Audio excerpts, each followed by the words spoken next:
안녕하십니까. 경북대 명예교수 이강필입니다. 오늘은 브록체인 기술에 대해서 알기 쉽게 설명해 보려고 합니다. 제목은 알기 쉬운 브록체인이 되겠습니다. 이 브록체인이 세계 경제 포럼에서 이 브록체인 기술이 말이죠. 2027년이면 전 세계 총 생산의 10%가 브록체인 기술로 저장될 것이다.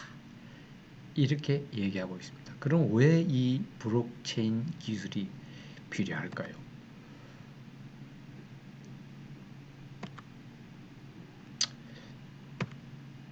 브록체인이 지금 우리가 컴퓨터를 거의 쓰지 않습니까? 인터넷하고.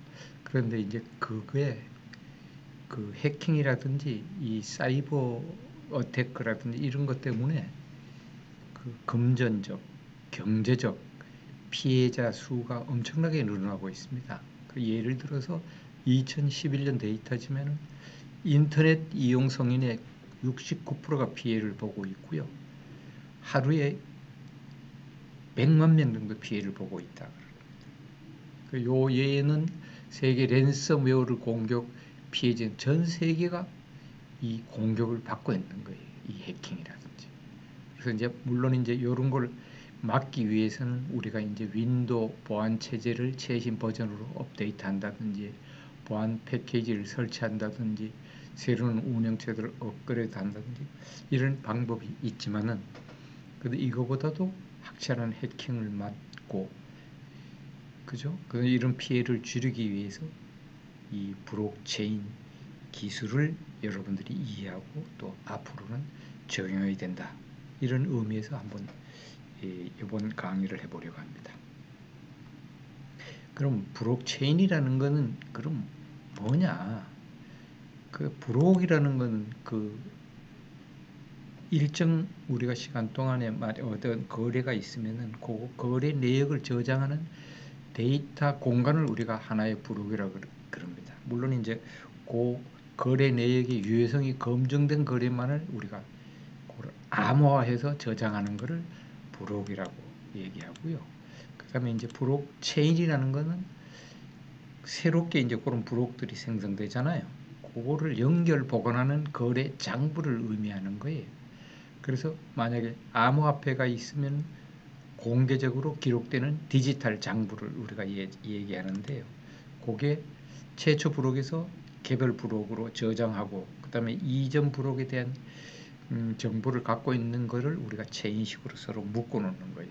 그래서 이 브록체인이라는 것은 어떤 데이터가 되는 지점에서 이렇게 우리가 분산을 시켜서 그거를 저장하고 관리하는 겁니다. 그러니까 데이터 공간을 서로 연결시키는 걸 우리가 브록체인이라고 여러분들이 이해를 하시면 되겠습니다. 그래서 요걸 이제 쉽게 한번 설명하면은요. 요 개념을 얘기할 것 같아요. 만약에 이제 우리가 교실에 40명의 학생이 있어요. 각자 이제 자기 장부를 갖고 있죠. 그래서 예를 들어서 철수도 장부를 갖고 있고 영희도 그리고 딴 애들도 다 갖고 있어요. 그래서 만약 철수가 영희인데 10,000원을 빌려줬어요. 그러면 이 사실을 모든 구성원 40명이 다 알리는 거예요. 철수가 영희인데 10,000원 빌려줬다. 그럼 다 그거를 각각 기록해 갖고 있는 거예요. 그래서 모든 구성원은 요 내역을 알고 있죠. 빌려줬다는 걸.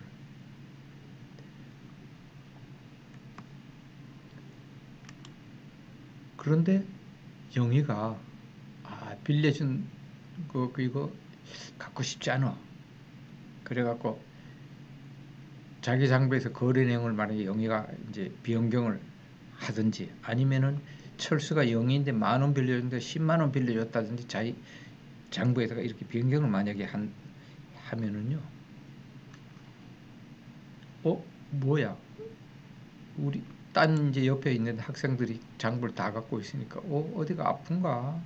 우리 장부엔 철수가 0인데 10,000원 빌려줬다고 적혀 있는데 이렇게 하나의 가상 장부 원장에서 모든 사람들이 아는 거예요. 그래서 결국은 철수와 영희가 거래 내역을 조작 변경하라 그러면 다른 사람 장부도 조작 변경해야 되는 거예요.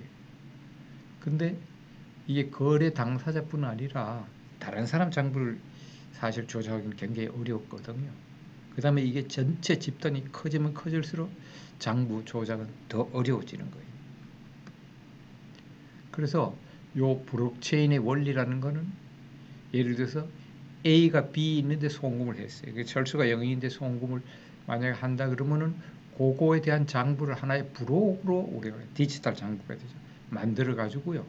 그 장부를 네트워크 상에 두고 모든 참여자에게 전송을 해서 야, 내가 돈 10,000원 빌려줬다. 해갖고 그게 상호 검증, 그래. 이렇게 검증이 컴퓨터로 되잖아요. 그 되면은 이미 딴 검증이 완료된 거래 장부하고 연결시켜 버리는 거예요. 그렇게 되면 철수가 0인데 A가 B 있는데 돈을 빌려줬다는 거래가 완성되는 거예요. 이게 블록체인의 원리라고 여러분들이 이해를 하시면 돼요. 근데 이제 지금 현재는 우리가 네트워크식으로 되어 있어서요. 만약 국제은행이 모든 거하고 연결되어 있어요. 모든 정보는 국제은행이 갖고 있는 거죠. 그래서 이제 뭐 우리가 물리적인 자산, 집, 차, 채권, 서비스, 자산 뭐 이런 것들도 연관된 시장 마켓에서 한쪽에서 네트워크식으로 우리가 이제 운영돼 갖고 있어서요. 만약에 이제 국제은행에서 우리 정보가 빠지면 다 빠지는 식으로 문제점이 좀 있는 거죠. 그래서 이제 요 데이터베이스 원장이라는 거는 기존에는 이런 식으로 하나하나 이렇게 각자 이렇게 써야 되는 거예요. 거래 내역을. 그죠? 써야 되는데 너무나 많은 원장을 갖게 되고 그다음에 각 시장이 각각 또 원장을 갖게 되고 그다음에 각 조직은 그 자신의 또 원장을 갖게 되는 거예요. 그렇게 해서 이게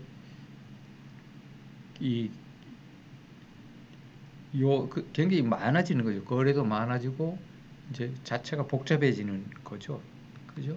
그런데 이제 블록체인은 뭐냐면 복제된 원장을 갖고 있는 거예요. 그러니까 모든 거래에 대해서 역사를 컴퓨터로 분산시켜서 자기 복제해 놓고요. 그 다음에 모든 거를 암호화시켰기 때문에 안전하고 또 프라이버시를 지키고 참여장의 독자성도 지키는 거고요. 그 다음에 중앙화가 되어 있지 않는 서로의 프로토콜로 되어 있어서요. 혼란을 줄여요. 그래서 서로 검증돼서 서로 합의를 해서 너가 10,000원 빌려줬구나. 그랬네. 이런 걸 합의를 해놓고요. 그 다음에 원장 사업 논리로 봐서도 원장 내 논리가 내장형으로 되어 있고 거래도 함께 수행되고요. 그 다음에 간단한 코인으로부터 자기 강제적인 스마트 계약까지도 할 수 있도록 이런 식으로 블록체인의 특징을 갖고 있습니다. 그래서 블록체인이 복잡한 거래를 그러니까 이제 단순화시키는 거예요.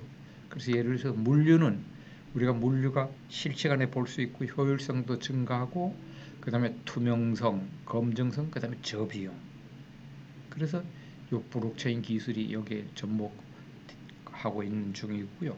그 다음에 재산 기록도요. 디지털이지만 위조가 불가능하고 또 분쟁도 그만큼 감소하고 투명성도 있고 검증성도 있고 수수료도 낮습니다. 그 다음에 자본시장에서는 빠른 정착 시간과 증가된 신용 이용성, 그 다음에 투명성, 검증성, 조정 비용 이런 게 없기 때문에 블록체인 기술로 이제 가려고 하는 거죠. 그래서 블록체인에 대해서 다시 한번 이제 말씀을 드리면요, 이 블록체인이라는 것은 아까 이전에 사용했던 모든 거래 내역이 기록되어 이미 있는 거고요. 그 다음에 사용자에게 똑같이 전송 거래 내역을 임의로 수정하거나 누락시킬 수 없도록 이걸 P2P, P2P 방식이라고 그러는데요. 이렇게 돼 있어요. 그래서 브록은 발견된 날짜와 이전의 브록에 대해서 연결 고리를 갖고 있어가지고 요거를 이러한 브록들의 집합을 우리가 블록체인이라고 얘기를 하고요. 그 다음에 중앙 서버의 거래 기록을 보관하는 것하고 달리 모든 사용자가 서로 비교해서 하기 때문에 이 위조를 막을 수 있다는 거예요. 그래서 결국은 요걸 암호화폐의 거래가 공개적으로 기록되는 디지털 장부라고 여러분들이 보시면 되고요. 그 다음에 최초의 부록부터 시작해서 개별 부록이 이전 부록에 대한 정보를 가지고 있는 체인이고요. 그 다음에 여기에 보듯이 그 기존 거래는 중앙 집중식으로 해서 한쪽에 대해서 여기에서 데이터가 세면 다 세는 거예요. 그러나 블록체인의 기술은 서로 상대방의 그죠? 구성원에 걸쳐서 분산돼서 저장 관리되기 때문에 그 투명한 거래 내역을 유지할 수 있다고 얘기하고 있습니다.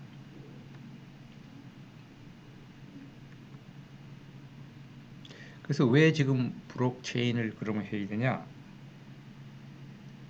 이게 암호화가 이제 우리가 하고 있는데 수십 년간 금융 세계에서 주요 기술이었어요. 만약에 지불 네트워크라든지 ATM 보안 기술이라든지 스마트 카드라든지 온라인 뱅킹이라든지요.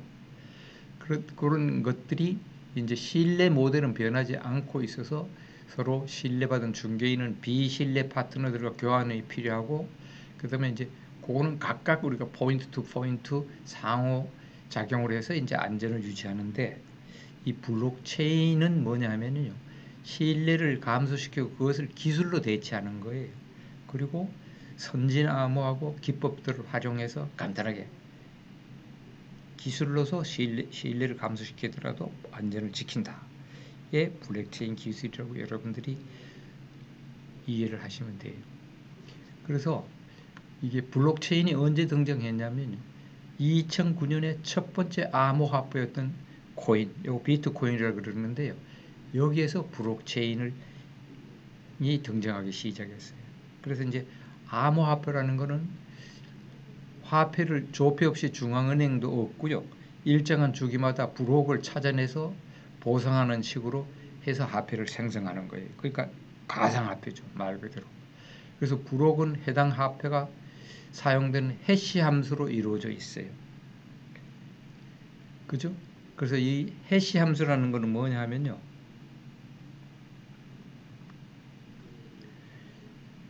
임의의 길이의 데이터로 고정된 길이가 임의의 길이로 된 것을 고정된 길이로 데이터를 매핑하는 함수를 우리가 해시 함수라고 그러는데요. 해시 함수에 의해서 얻어지는 값은 우리가 해시값, 해시코드, 해시 체크섬 또는 해시라고도 합니다. 그래서 이 수학적인 그거에 대해서는 여기서 뭐 말씀드리지는 않고요. 예를 들어서 해시라는 건 뭐냐면 나는 T목이다. 이렇게 얘기하면 이런 함수로 12개면 12개의 함수로 일장에 바꾸는 거예요. 그죠?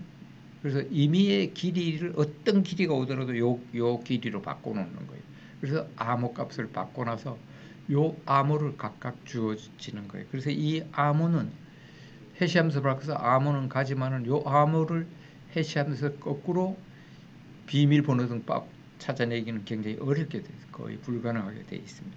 그래서 요 해시함수가 물론 수학적으로 이제 처음에 만든 거예요. 그래서 요거를 가지고 우리가 이 각 비트코인에서요, 각 블록을 우리가 해시함수로 이루어져 있어요. 그래서 그 해시함수로 가지고 각 블록을 찾아서 내 정보를 보는 거죠, 그죠? 그래서 그게 지불 거래하고 스마트 계약하고요. 그 다음에 디지털 서명하고, 그 다음에 암호화 해시함수를 해서 아이디하고 뭐 이런 거 만드는 거예요. 그래서 이제 요 암호화폐를 만들기 위해서는 채굴 과정을 거쳐야 되는데요. 그거는 사용자가 컴퓨터 연산 능력을 이용해서 일일이 맞는 함수를 대입하는 식으로 해시를 찾아가는 과정이에요. 그 블록을 찾아서 찾고 하는 과정을 우리가 얘기합니다. 그래서 이제 해시 함수, 블록체인의 이제 주요 사례를 보게 되면요, 이제 비트코인으로 이제 시작해가지고, 비트코인은 아까 이제 작업 증명을 하잖아요. 근데 디지털 XDN이라는 또 이제 블록체인 기술의 이제 암호화폐가 추적 불가능한 기술을 기반으로 해서 암호화한 메시지 시스템하고 블록체인 기반 예금 기능을 개발했고요. 그 다음에 네임코인이라는 거는 블록체인의 데이터 저장 기능을 또 제공하는 거고, 마스터코인이라는 거는 다양한 거래에 전응한 블록체인을 만든 거고요. 피어코인이라는 거는 작업 증명의 대안으로 소유 증명을 추구한 거고요. 이더리움이라는 거는 블록체인 기술을 기반으로 스마트 계약 기능을 구현하기 위해서 분산 컴퓨팅 플랫폼 운영 체계를 만든 거예요. 그래서 여러 가지 블록체인들이 현재 시장에서 팔리고 있죠. 그래서 비트코인이라는 걸 뭐 간단하게 설명하면은요, 요게 이제 블록체인 기술을 기반으로 한 온라인 암호화폐인데, 요게 2008년 10월에 사토시 나카모토라는 이 가명입니다. 일본 사람인지 뭔지는 모르고요. 요 프로그래머가 개발해서 논문을 냈어요. 그죠? 요 뉴스워크 비트코인 페이스에서 이게 지금 누군지는 모릅니다. 그래서 2009년 1월에 프로그램 소스를 배포해 가지고요. 요게 이제 중앙은행을 거치지 않고 또 수수료 부담도 적고요. 그 다음에 거래 장부를 블록체인 기술로 전 세계 범위로 해가지고 여러 사용자 서버에 분산 저장해서 이게 이제 해킹이 거의 불가능하고 SHA-256이라는 기반의 암호 해시 함수를 사용해서 가고 있는 거예요. 그래서 이게 1비트코인이 뭐 2천만 원, 3천만 원 이런 식으로 가고 있는데요. 요게 이제 이 비트코인의 숫자가 한정되기 때문에 요거를 이제 가격을 예를 들어서 우리가 이제 밖에서는 금을 쓰면은 요거는 디지털 상에서의 금이다. 이런 식으로 이제 여러분들이 생각하면 되겠습니다. 그래서 요거 이제 비트코인 채굴이라는 건 요 마이닝이라고 얘기하는데요. 요게 이제 새로운 블록을 만들어주는 역할을 하는 거예요. 그래서 왜냐하면 새로운 거래 검증 승인을 하기 위해서 요 새로운 비트코인의 이제 암호를 컴퓨터로 풀어야 되는 거죠. 그래서 새로운 비트코인 통화 공급 역할을 하는 매우 중요한 과정인데요. 요거를 만들기 위해서는 요 비트코인 마이닝이라는 요 기계가 있고요. 그 다음에 계속적으로 돌려갖고 그 해시 함수를 푸는 거예요.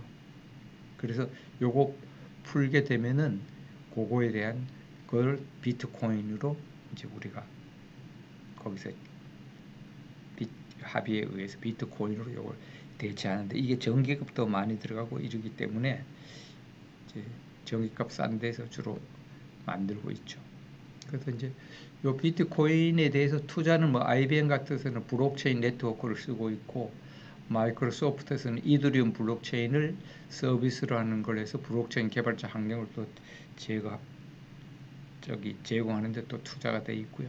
아마존에서는 아마존 웹 서비스에서 디지털 통화 그룹과 금융기관, 보험회사 등의 블록체인 샌드박스를 제공하고 있고, 히다치 같은 데도 하이퍼레이저 패블릭 프레임워크를 기반으로 한 블록체인 기술을 활용한 애플리케이션, 그 외에 많은 기업하고 공공기관에서 현재 쓰고 있는 거죠. 그래서 거의 국가별로 블록체인 예를 보면 중국 같은 데서는 버스 탑승해서 얼굴 인식해서 블록체인 방식으로 결제해서 하고 있어요. 그래서 탑승 시간 감소, 교통체증 감소시키고요. 그 다음에 네덜란드 같은 데서는 자전거 타고 가서 차량 등록청에 가서 블록체인 원장, 그래서 자전거 이력 관리를 하고, 그 다음에 아랍에미리트는 행정 시스템을 해서 환자 이력 관리하고 공과금 납부하고 관광정보 관리하고 이렇게 하고 있고요. 한국서도 뭐 관광이라든지, 그죠? 각 관광에서 POI 수집, 등록 수정, 보상 관광 뭐 항상하는 이런 거를 현재 블록체인 기술로 이제 채용하고 있고요. 그 외에도 많이 하고 있겠지만, 그 다음에 이제 대만 같은 데서는 IoT 기반 블록체인으로 해서 신용 정보 기록 도용을 방지하고 대기오염 수치를 관리하고 있고요. 그 다음에 타이에서도 에너지 거래 블록체인 플랫폼을 만들어서 태양광 직거래 시스템을 도입해서 쓰고 있고요. 그 다음에 미국에서는 일리노이 주에서 예를 들면 뭐 출생 증명서라든지 신분증을 블록체인 기술로 해서 발급하고 있습니다. 그래서 앞으로 이제 많이 쓰일 것 같고요. 그래서 결론으로 이제 얘기할 것 같으면은 블록체인은 새로운 신뢰 모델을 가능하게 하고요. 그 다음에 이제 요게 많은 재미있는 기술로서 이제 완전성이라든지 프라이버시라든지 익명성을 위한 이제 암호화가 가능하고 이렇습니다. 그래서 이제 앞으로 아까 얘기했듯이 요 블록체인 기술이 요런 식으로 많이 쓰일 것 같고요. 그다음에 요 약점은 만약에 잘못 입력된 데이터는 분산 원장에서 삭제가 거의 불가능합니다. 그다음에 블록 내 개인정보가 포함된 프라이버시 침해의 소지가 좀 있고요. 그다음에 정보 입력 시 발생이 조금 지연될 거고, 그래서 이 블록체인은 인터넷에 걸친 신뢰를 분산시켜서 쓰는 것을 얘기하고 있습니다. 그래서 뭐 오늘은 간단하게 이제 이 설명을 드렸는데요. 그거에 대해서 여러분들이 그렇게 어렵게 생각할 거는 없고요. 아, 이거를 데이터를 서로 분산시켜서 연결시켜서 공유해서 신뢰 보상해서 가는구나. 그것이 블록체인 기술인데, 그거를 컴퓨터에 해시 함수라는 암호를 써서 연결시켜서 딴 사람들이 거의 잘 못 풀게 하는구나. 이렇게 여러분들이 이해를 하시면 될 것 같습니다. 경청해 주셔서 대단히 감사합니다. 감사합니다.